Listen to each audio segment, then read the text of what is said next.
Satpol PP Kabupaten Nganjuk ngamano pitu mbok dewor di bedek plat kuning ambek atusan botol banyu londo tepake mbek rahasia wulan Ramadan Sabtu bengi.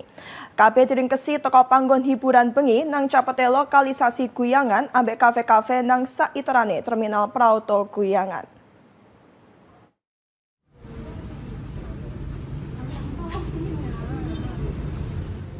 Satpol PP Kabupaten Nganjuk dikancani anggota unit Denpom Nganjuk mbeber razia wulan Ramadan Sabtu bengi.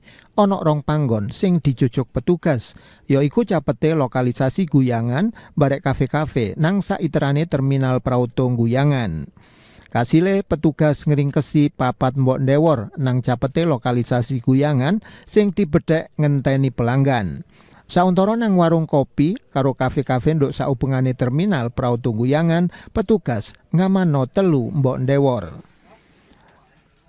Sakliyane ngringkesi 7 mbok ndewor dibedhek plat kuning, petugas yang ngledah warung ambek kafe sing dibedhek ngedol banyu londo.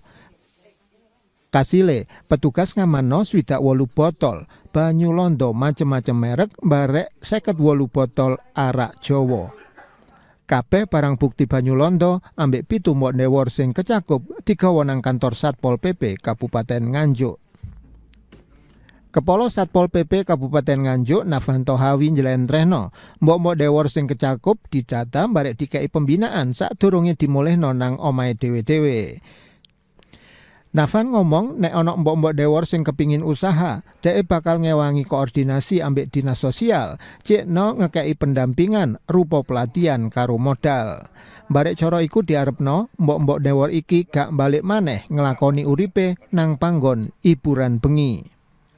Satpol PP Kabupaten Nganjuk mastekno bakal ajek meber razia gawe nertibno panggon hiburan bengi sing nekat operasi pas posoan. Ahmad Sarwani, CTV.